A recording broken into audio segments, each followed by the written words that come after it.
Siglo III, en Sipán, en el norte del Perú. Un poderoso gobernante mochica ha muerto. Los fastos funerarios están marcados por el dolor de su pueblo. Ha sido embalsamado junto con sus ornamentos y emblemas sagrados de oro, plata y piedras preciosas que seguirá utilizando en el más allá.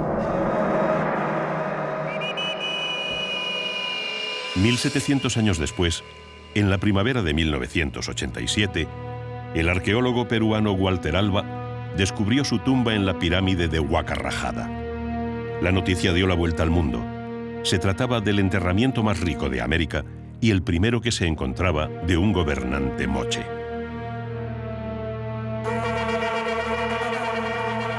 Los hallazgos realizados sorprendieron a la comunidad científica internacional por la sutileza y finura de los trabajos de orfebrería y el tratamiento que habían logrado dar a los metales.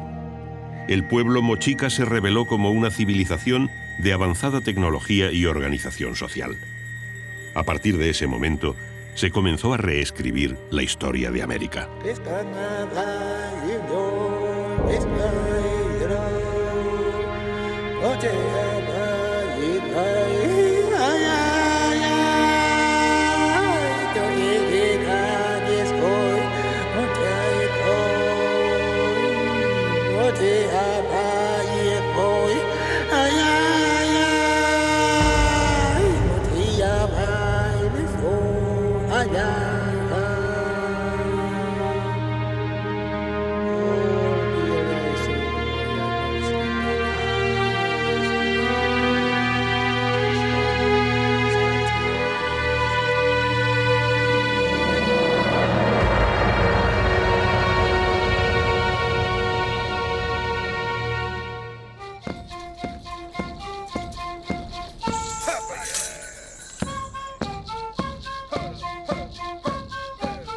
Los gobernantes moche estaban considerados como semidioses. Su esencia era mitad humana, mitad divina. Nadie se atrevía a mirarles directamente a los ojos. A su paso, la gente se postraba temerosa. Eran adorados y reverenciados en todo momento.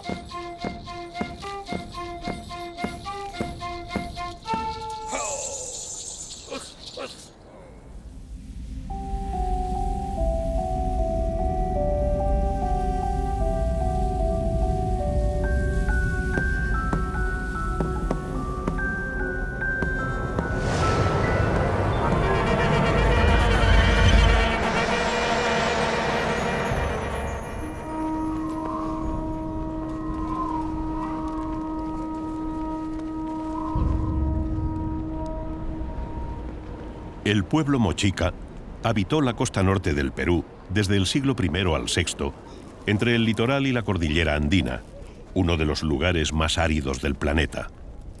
Su influencia se extendió casi hasta el Ecuador por el norte y hasta el valle de Huarmey por el sur.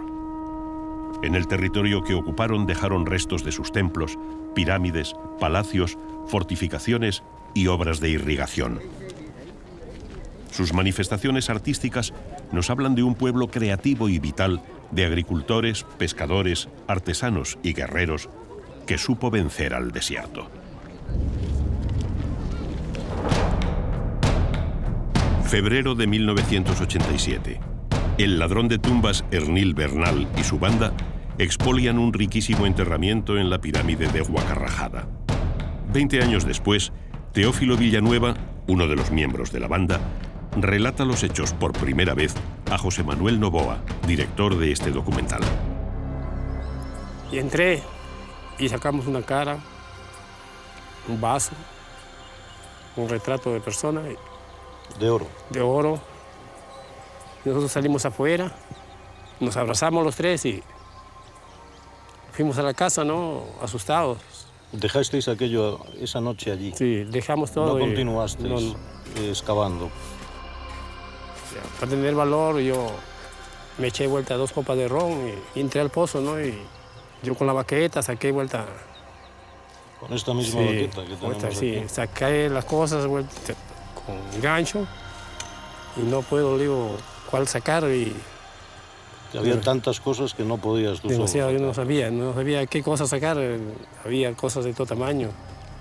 En medio estaba el dueño de las cosas y alrededor estaban las cosas puestas. El dueño de las cosas era un hombre parecido al señor de Sipán. Sí, un personaje que estaba a ambos lados, tenía los adornos y él en medio estaba en su sarcófago y sacamos 2 copas más y nos fuimos vuelta asustados de noche a su casa de Bernal.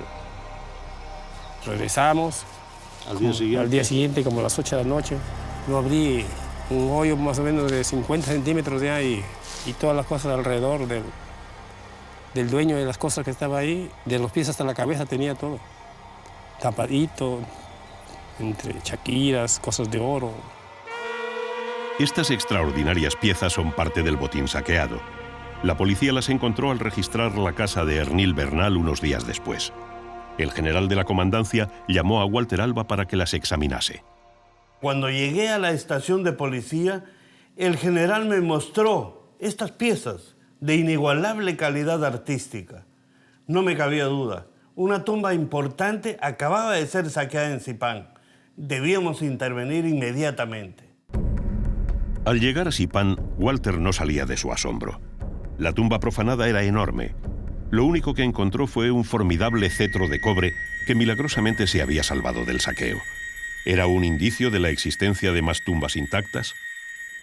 Cuando llegamos aquí en febrero del 87, el monumento estaba lleno de gente. Decenas de campesinos hurgaban en la tierra en busca de los despojos que habían dejado los profanadores días antes. Ese mismo día, Walter se hizo cargo del lugar arqueológico. Lo que entonces no sabía es que comenzaba a pisar sobre la más importante necrópolis sagrada de los mochicas.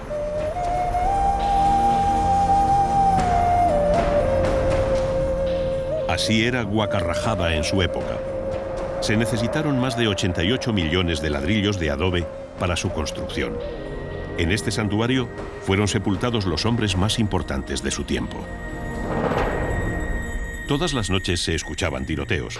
Walter Alba y su reducido número de colaboradores defendían a diario el sitio arqueológico del asedio de los saqueadores.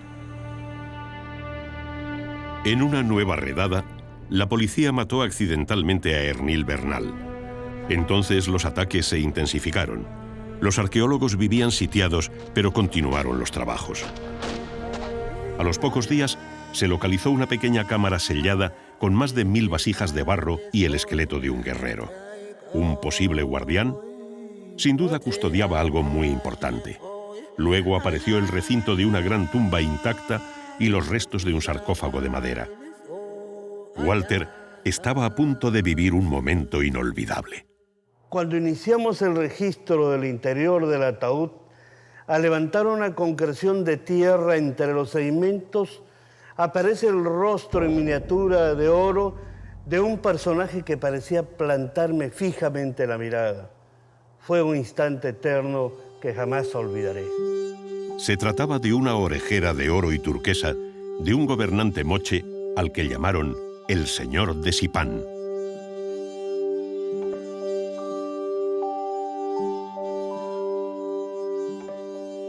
El hallazgo se produjo el 26 de julio de 1987. Jamás se había encontrado una tumba tan importante.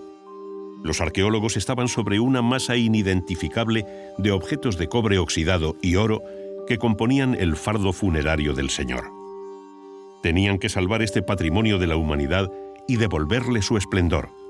La recuperación y restauración de cada uno de los ornamentos y emblemas duró cerca de 8 meses.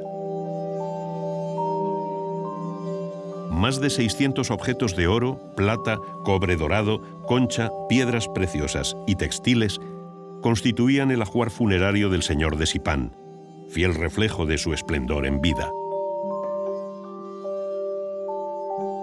Nos encontramos en la réplica exacta de la tumba, tal como fue encontrada por nosotros el año 1987.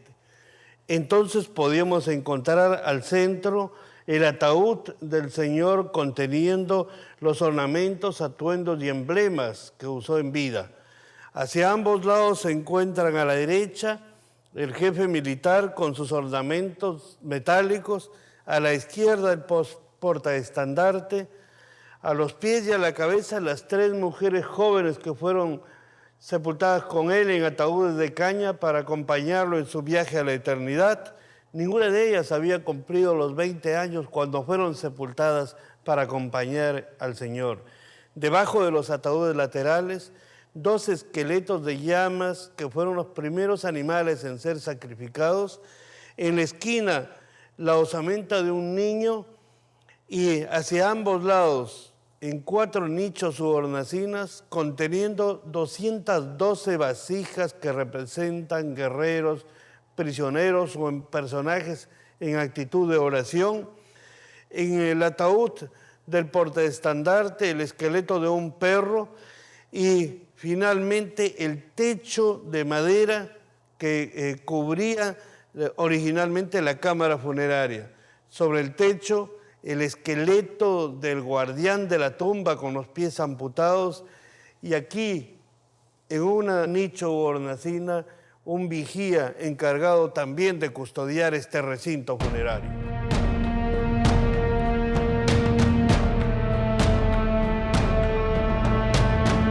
Los mochicas creían en la trascendencia, en la vida después de la muerte.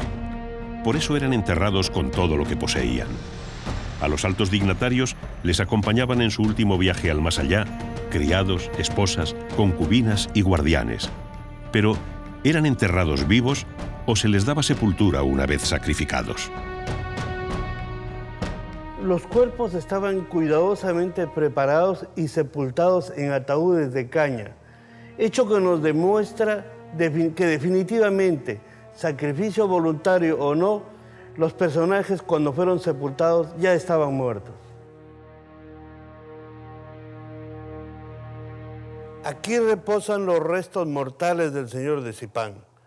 Fue para nosotros un reto conservar y recuperar esta osamenta tanto por su valor informativo como por su significado histórico. Gracias a los estudios forenses, hoy sabemos que el señor de Zipán muere a una edad promedio entre 45 a 55 años, que gozaba de una excelente salud, salvo una incipiente artritis en la columna vertebral. Medía 1,67 m, por cierto, una estatura bastante alta para su tiempo. Tenía escaso desarrollo muscular, evidenciando que no desarrolló trabajo físico alguno. Los personajes importantes eran permanentemente llevados en literas. Tenía también una excelente conservación dental, lo que nos demuestra una dieta especial reservada para los hombres importantes de las élites. Walter Alba y sus 2 íntimos colaboradores, Lucho Chero y su esposa Susana Meneses, descubrieron 12 tumbas más de altos dignatarios en la misma plataforma funeraria de Zipán. Las más importantes son la del sacerdote y la del llamado Viejo Señor de Zipán, el gobernante más antiguo encontrado. Su ajuar funerario es espectacular.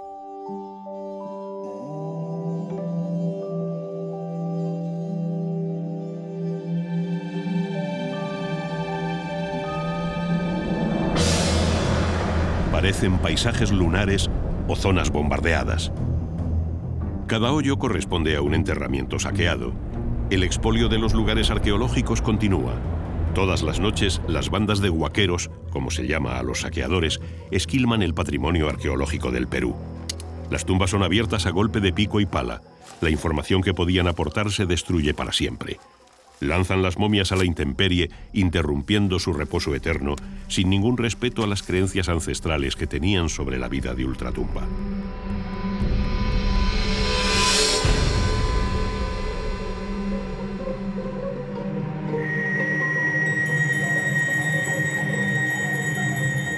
En la región norteña de Lambayeque encontramos extrañas colinas carentes de vegetación.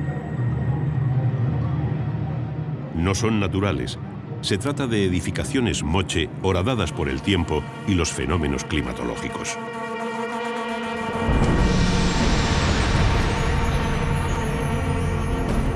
Así era la pirámide de Pampa Grande, una obra titánica en la que se emplearon más de 122 millones de ladrillos de adobe. En torno suyo se extendía una ciudad que llegó a albergar unos 15.000 habitantes. Posiblemente fue el centro administrativo y político más importante del pueblo moche. Eran grandes constructores, realizaban prodigiosas edificaciones de adobe para la época.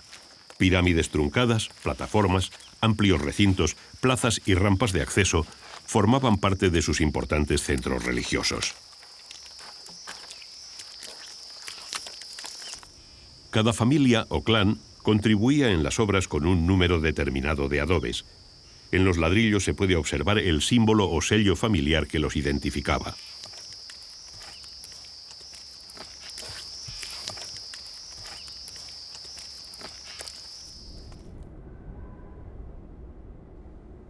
Los templos crecieron por adiciones. Las fachadas se cubrían por remodelaciones sucesivas. Luego se enlucían, se pintaban de rojo o amarillo y se decoraban con relieves policromados representando dioses, escenas míticas o ceremonias religiosas. Construían mediante bloques unidos por juntas de dilatación para amortiguar los movimientos sísmicos. En las pirámides se encontraban los oratorios y altares de sacrificio, las dependencias en las que vivían el señor y los sacerdotes y las salas de recepción donde se reunían los nobles y los jefes militares. Cuando había consejo, los acólitos del templo espolvoreaban cinabrio para que el señor no pisara directamente el suelo.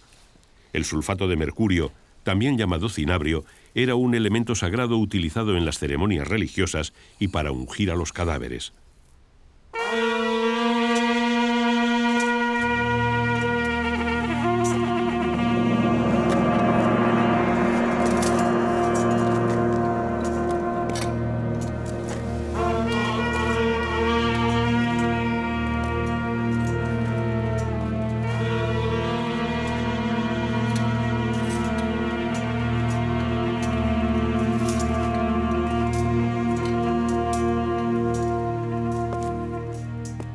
Siempre entraba acompañado por su jefe militar.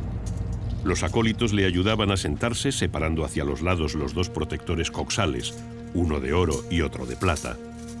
El señor portaba sus principales ornamentos: la corona, que simbolizaba el misterioso vuelo chamánico, el cetro de poder, una gran nariguera de oro que impedía apreciar cualquier gesto de expresión, y el collar de frutos de maní de oro y plata que aludía al ciclo de la vida. El oro y la plata representaban la eterna dualidad, el sol y la luna, el día y la noche, la vida y la muerte.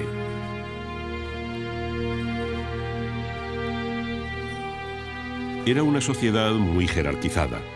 Por debajo del señor se encontraban las autoridades religiosas, a continuación los jefes militares y los nobles. Los artesanos tenían un estatus especial. Las tejedoras estaban muy reconocidas. Los mochicas desarrollaron el taller textil para confeccionar ropas, mantos y ornamentos. Tuvieron una intensiva producción agrícola de algodón, cuya singular variedad de colores naturales, blanco, marrón, rojizo y morado, aún perviven en el Perú.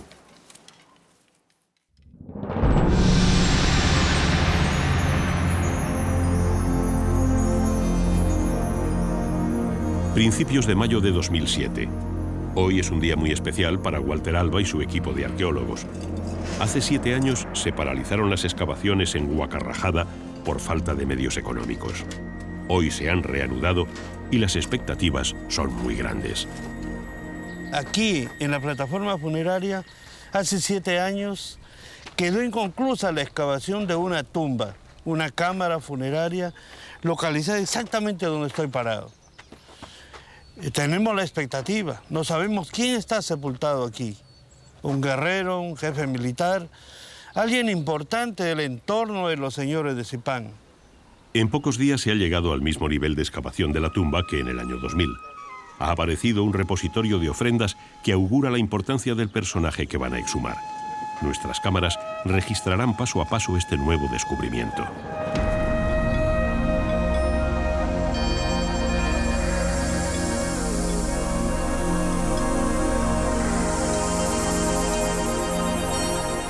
La costa norte del Perú es un desierto donde la vida parece imposible. Sin embargo, ha sido la cuna de enigmáticas civilizaciones, como la Moche, que hoy sorprende al mundo. Esta región es azotada cada cierto tiempo por el fenómeno del Niño. Normalmente las nubes empujadas por el viento descargan en las montañas andinas, pero excepcionalmente, cuando llega al litoral una corriente cálida llamada del Niño, se producen descargas torrenciales, lo mismo en la costa que en las montañas, que causan terribles catástrofes. Los ríos llegan al mar cargados de sedimentos que el oleaje y posteriormente el viento vuelve a depositar en el desierto, formando dunas y arenales que cubren terrenos y construcciones. Los mochicas atribuían las venidas del Niño a la cólera de sus dioses, por eso sus constantes ofrendas y sacrificios humanos. Sus deidades estaban relacionadas con la naturaleza, tenían los atributos de los animales totémicos y habitaban en valles, montañas, ríos o en el mar, como el dios de las profundidades representado por el pez demonio. Por encima de todos se encontraba el poderoso Ayapaec, de rostro felino.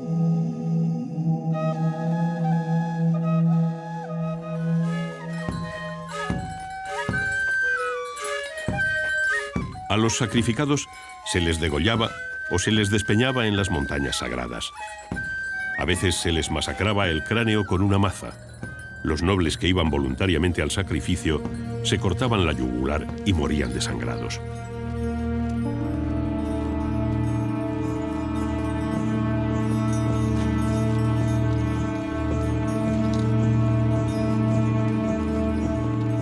Los sacrificios humanos de los mochicas nunca fueron tan masivos como los que realizaron los mayas, contemporáneos a ellos. Chik Yosen, Chepeken Meis Kismiren, Ayapeken Faskeke y Seyoñi, Singo, Siang, Chiamo Chisequero Le Miser, Nyop Mo Le Miser.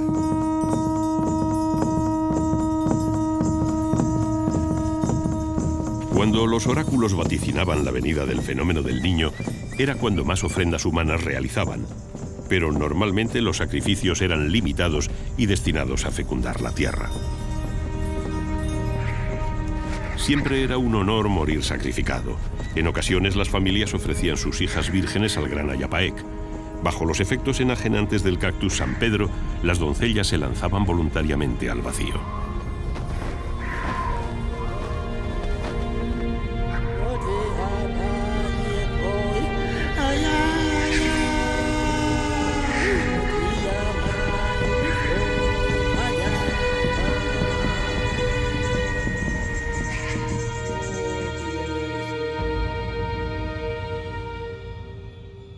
Los sacerdotes señalaban los sacrificios tras consultar a los dioses. En los murales del patio ceremonial de la Huaca de la Luna vemos numerosas estrellas que representan al cactus San Pedro, el vehículo que utilizaban para comunicarse con el ultramundo. Era el cactus de los dioses. Su principal alcaloide es la mescalina, un fármaco visionario cuya ingestión provoca estados de conciencia alterada y profundos trances.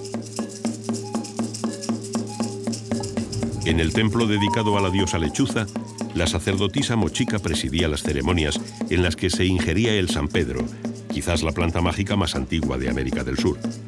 Durante el ritual se liberaba de la materia y viajaba a través de las regiones cósmicas hasta la morada del gran dios Ayapaec. Las novicias del templo eran iniciadas desde niñas en los vuelos chamánicos.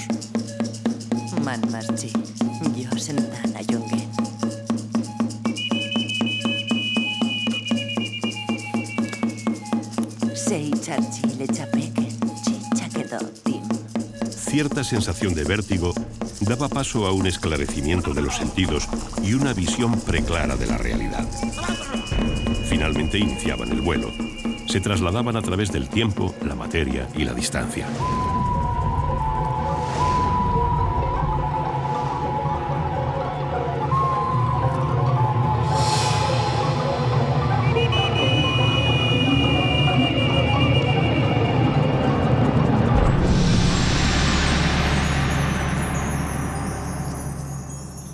La nueva tumba puede estar saqueada.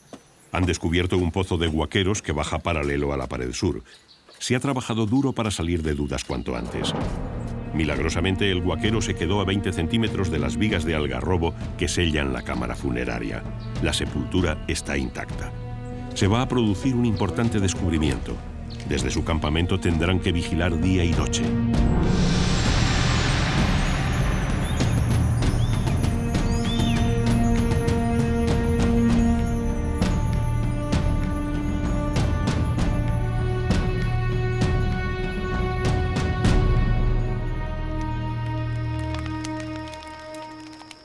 Había un pozo de guaquero ahí en el lado noroeste, ¿no? Que hemos ido llevándolo y se ha quedado justo 20 centímetros de las vigas de algarrobo, ¿no? De la cobertura. Y en el fondo hemos encontrado una zapatilla, ¿no? Una zapatilla todavía marca Dunlop, número 38. Pero bueno, ya pasó esta preocupación. No ha pasado nada ya. Menos mal que está intacto todo. Así que... Por la mañana hay una gran actividad.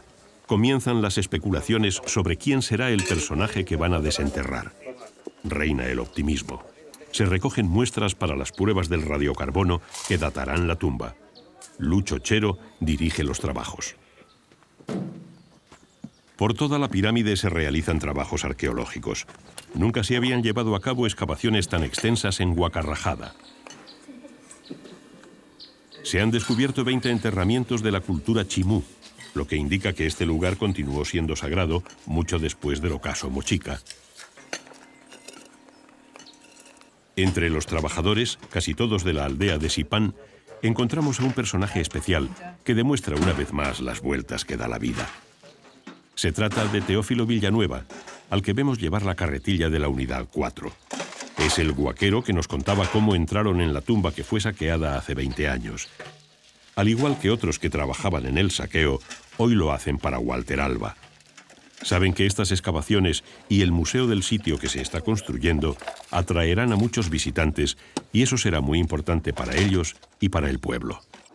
¿Lo bajamos un poquito más? ¿Lo bajamos un poquito más? ¿Lo bajamos un poquito más? Tras dibujar las vigas de algarrobo, se penetra en la cámara funeraria.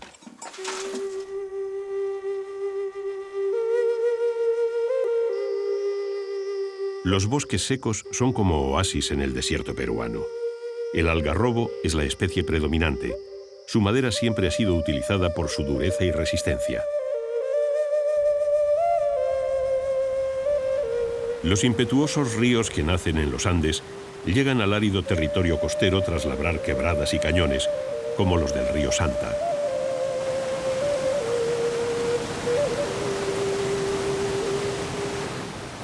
Los mochicas supieron aprovechar estos cauces.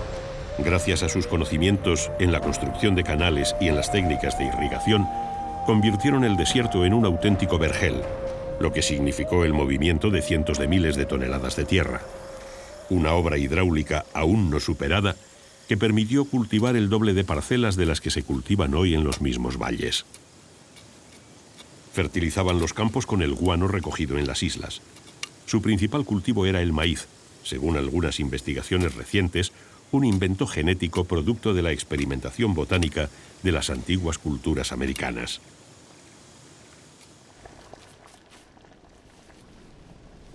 También vivían de cara al mar. El pescado y los moluscos eran parte cotidiana de la alimentación.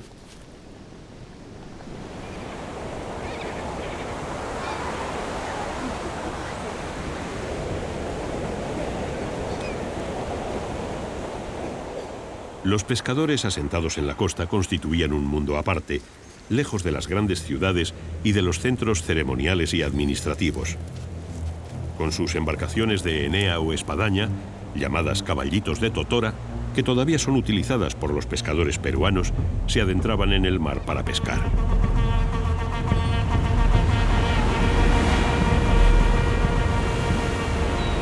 Cabalgaban las olas de la rompiente para llegar hasta los bancos de peces.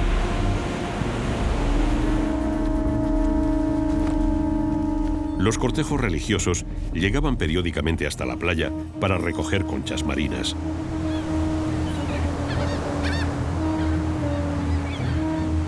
las consideraban sagradas. Una vez trituradas, obtenían el polvo blanco que utilizaban en sus ofrendas.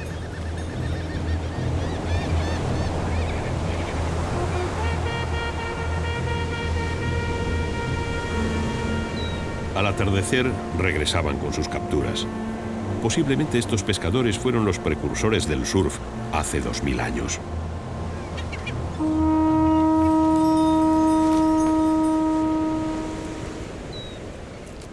Con embarcaciones más grandes, también construidas con juncos de totora, navegaban hasta las lejanas islas de Ecuador para conseguir conchas de Spondylus. Desde tiempo inmemorial, las caracolas han sido objeto de veneración. Prueba de ello es este maravilloso trabajo de la cultura chavín. Las conchas servían para confeccionar los pectorales de guerreros y nobles. Todavía no se sabe cómo lograban taladrar sus diminutas cuentas cilíndricas. Taresta chaine da chipa y anchek jos nem an fecho. Oh, imasek. Chop san kaktim mai. Seistim menchek ayapek nik. Eigen nem an fecho.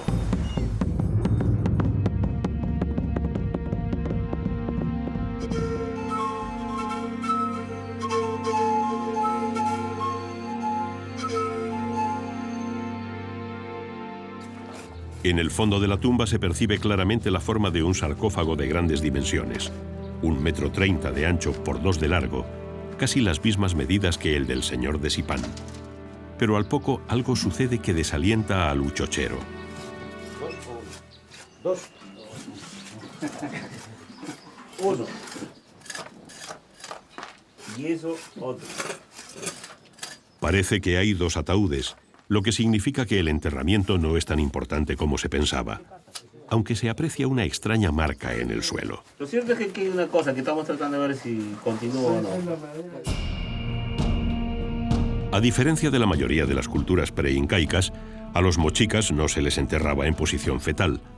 Los enterramientos más simples corresponden a campesinos apenas envueltos en un manto y sepultados en una fosa sencilla. Otros tienen algunas ofrendas y se encuentran protegidos por envoltorios y colocados en tumbas rectangulares de adobe o piedra. Los de mayor rango poseen elaborados ataúdes y cámaras con nichos para numerosas ofrendas. Cada enterramiento refleja la función y la clase social a la que pertenecía el difunto. Hoy se han realizado ceremonias de pago a la tierra. Los trabajadores temen al llamado mal de Huaca, una superstición en la que los poderosos espíritus que moran en las pirámides se apoderan de la vida de los que profanan sus secretos. Ofrendan a la Pachamama, la diosa de la tierra, para que les dé valor y les proteja. Y una muy buena noticia, se trata de un solo ataúd. Lo que parecía la división entre 2 ataúdes es la tapa central del sarcófago, que al romperse las vigas de algarrobo por la presión del relleno, adoptó esta posición. El optimismo regresa al ánimo de los arqueólogos. Además, han aparecido las primeras ofrendas de cerámica.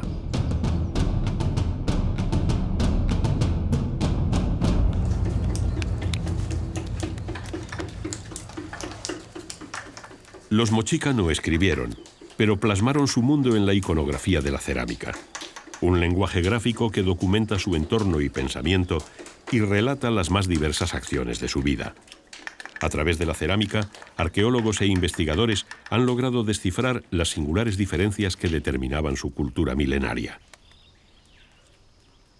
La cerámica de uso doméstico era funcional, sencilla y con poca decoración. No utilizaron ningún tipo de torno. La elaboraban manualmente con el uso de una paleta, técnica que todavía perdura en algunos pueblos del norte. Las obras ornamentales y de uso ritual se fabricaban con moldes. Una vez preparada y amasada la arcilla, se distribuía homogéneamente en el interior del molde. Al poco tiempo de secado, la pieza era extraída, retocada, perfeccionada y pulida. Luego pasaba al quemado, que se realizaba en hornos abiertos. Hombres, divinidades, animales, plantas y complejas escenas rituales fueron representadas por los artistas que explotaron 2 grandes vertientes del arte, la escultura y la pintura. La plástica mochica sorprende por su expresividad y perfección. Son verdaderos retratos de arcilla comparables a las esculturas del Viejo Mundo.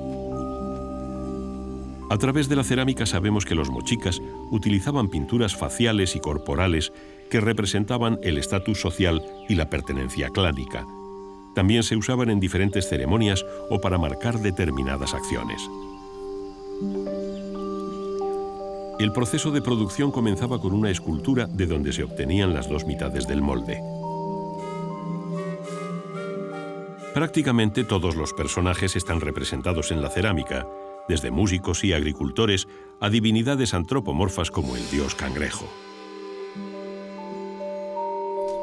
Casi la totalidad del trabajo de los alfareros era destinado a las ofrendas que acompañaban a los difuntos. Son famosas las figuras eróticas, que una vez más evidencian el alto desarrollo cultural que alcanzaron los mochicas. Por la cantidad de vasijas encontradas en los yacimientos arqueológicos, los talleres de alfarería debieron tener mucha mano de obra para conseguir tanta producción.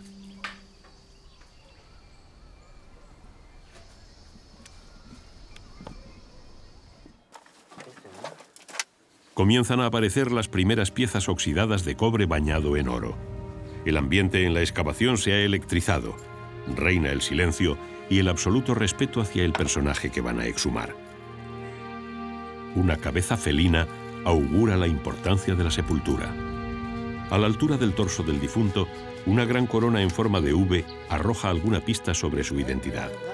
Lentamente, a golpe de pincel y espátula, los ornamentos que usó en vida van aflorando. Se percibe la fuerza de la huaca, algo misterioso y etéreo marca su presencia. Estamos frente a la primera capa de la tumba recién descubierta, un conjunto de ornamentos y emblemas. En la parte inferior nos sorprende el hallazgo de 3 cabezas de porra que fueron desarmadas, aplastadas intencionalmente y colocadas en esta sesión del entierro. ¿Fueron las armas que usó en vida o fueron trofeos de combates rituales? Hablamos entonces de 3 combates ganados. Los combates rituales tienen cierta semejanza con los torneos medievales entre caballeros, pero aquí el vencido casi nunca moría en la lucha. Bastaba con ser destocado para dar por terminada la contienda. El vencedor ataba las armas del vencido a su maza de combate y le despojaba de las vestiduras. Le colocaba una soga al cuello y le llevaba ante la presencia del Señor. Luego era sacrificado.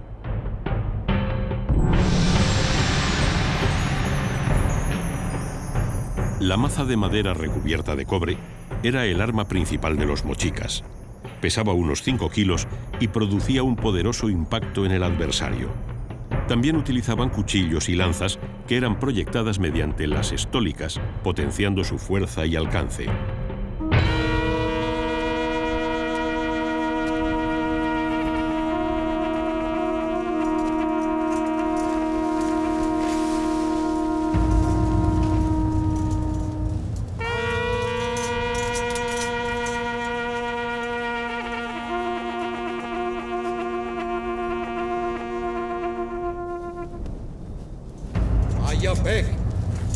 Desde la infancia, los mochicas iban superando diversas iniciaciones que conformaban su futuro. El proceso iniciático terminaba al final de la adolescencia.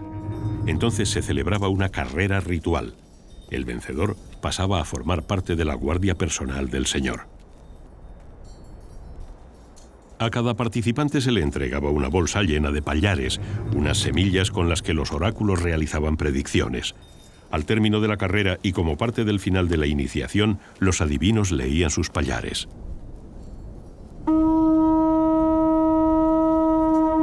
Amejia, Heichman Chile Chuna mi Kerkolen, Josenen Men man Heich.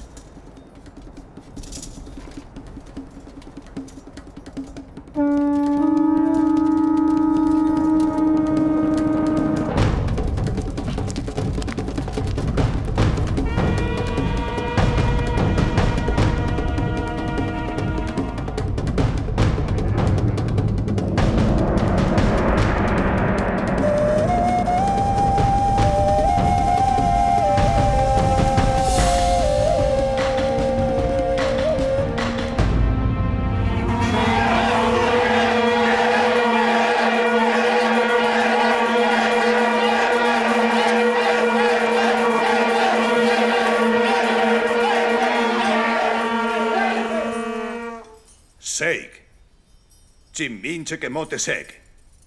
Lechunami kerkol.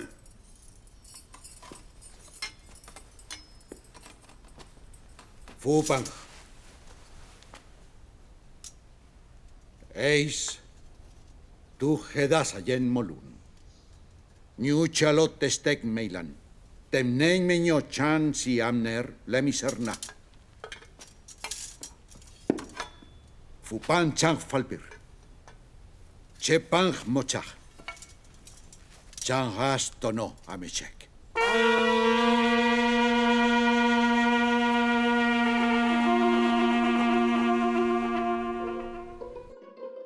Han aparecido 6 cabezas felinas de cobre bañado en oro. Walter y Lucho creen que se trata del cuarto personaje de la iconografía moche del que no se sabe nada hasta ahora. ¿Cómo es posible que los mochicas supiesen dorar el cobre? Algo que en Europa se consiguió a finales del siglo XVIII mediante procesos de electrolisis. Lo cierto es que ellos lo lograron hace 1900 años.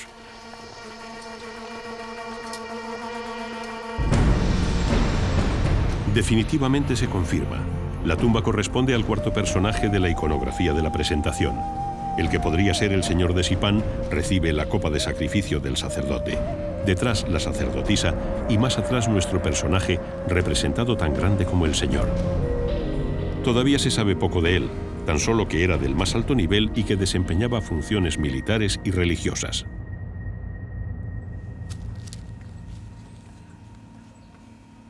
Lucho Chero extrae las piezas más grandes de la tumba para comenzar su restauración. Tienen que seguir hacia abajo para rescatar la osamenta. Los trabajos de restauración se prolongarán durante meses. Los conservadores pegan y unen las piezas, a veces muy deterioradas, como si se tratase de un puzzle. Con la ayuda del bisturí van desprendiendo las capas de óxido de cobre para que aparezca el baño de oro. Estas piezas serán expuestas en el nuevo museo del sitio, en el propio yacimiento, al igual que las que se encuentren en los próximos hallazgos.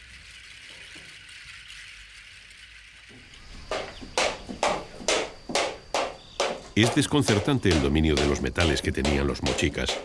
Utilizaron el cobre intensivamente para fabricar herramientas, armas y ornamentos. Las piedras extraídas en las minas se trituraban en los batanes para reducirlas a pequeños trozos antes de introducirlas en el horno. En el taller de orfebrería se trabajaba desde la producción del metal hasta el confeccionado de ornamentos. Los pequeños trozos de metal se fundían mezclados con el carbón en los hornos de barro. El fuego se avivaba con sopladores de caña rematados con toberas de arcilla hasta alcanzar poco más de 1000 grados de temperatura. Laminaban el metal valiéndose de sucesivos recalentamientos. Después conformaban las piezas golpeándolas en moldes. También conseguían el estampado de imágenes que terminaban en recortes, repujados, retoques y pulido. Luego eran ensambladas componiendo los diferentes objetos. Si el dorado del cobre mediante procesos electroquímicos parecidos a los actuales nos asombra, el que lograran soldar los metales no nos puede dejar indiferentes. Soplando con una fina pipeta, conseguían concentrar la llama y elevar la temperatura lo suficiente para poder soldar.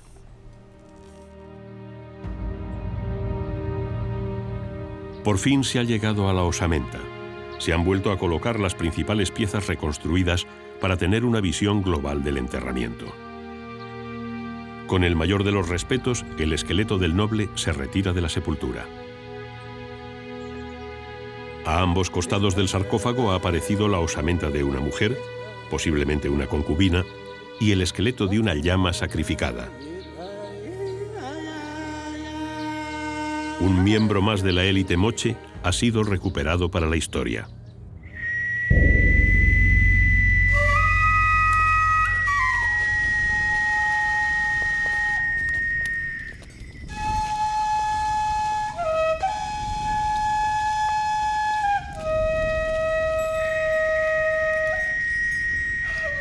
Asistimos a lo que pudieron ser los fastos funerarios del señor de Sipán.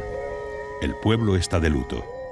En el patio del palacio, el cadáver del señor va a ser preparado para su último viaje.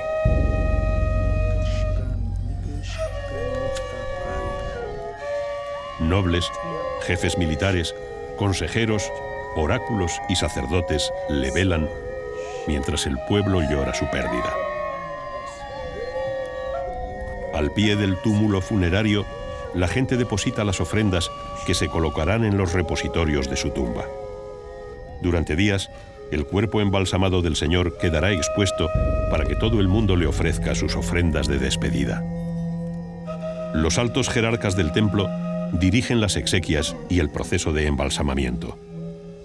Un acólito maquilla el rostro del Señor con cinabrio sagrado bajo la atenta mirada del sacerdote.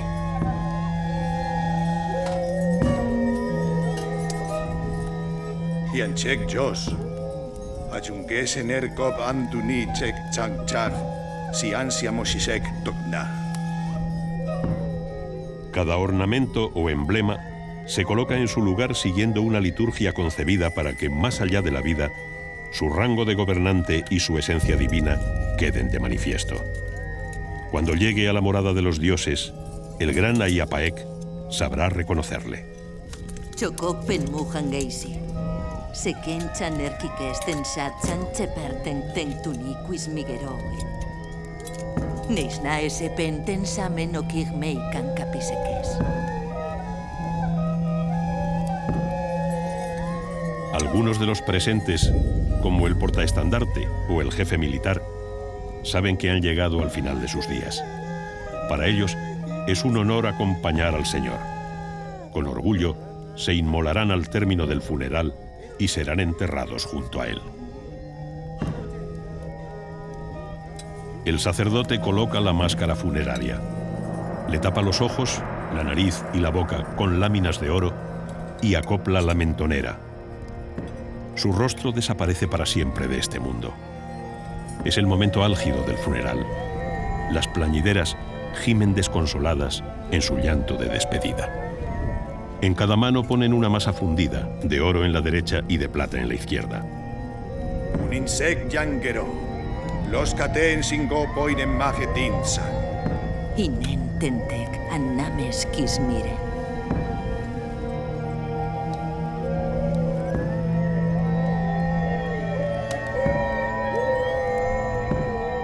La música suena lúgubre y melancólica. Los instrumentos fúnebres de viento parecen el gruñido de un ser extraordinario, un aullido del ultramundo que anunciase la transmutación del alma.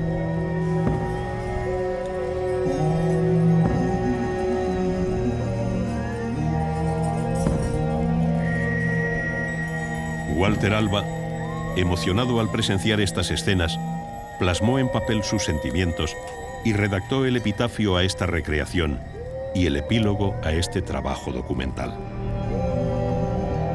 Siento que nuestros caminos se cruzaron en un momento de la historia. El Señor existía más allá de su muerte física, cuando me tocó salvarle del saqueo y traerle al presente. Hoy me pregunto si fue cosa del destino o del designio de los dioses mochicas. Veo esta recreación de su funeral y siento una profunda emoción contenida. Mi ánimo se estremece como al despedir a un amigo para siempre. Lo cierto es que me fue concedido el honor y el privilegio de dar a conocer al mundo el esplendor de su cultura. Esta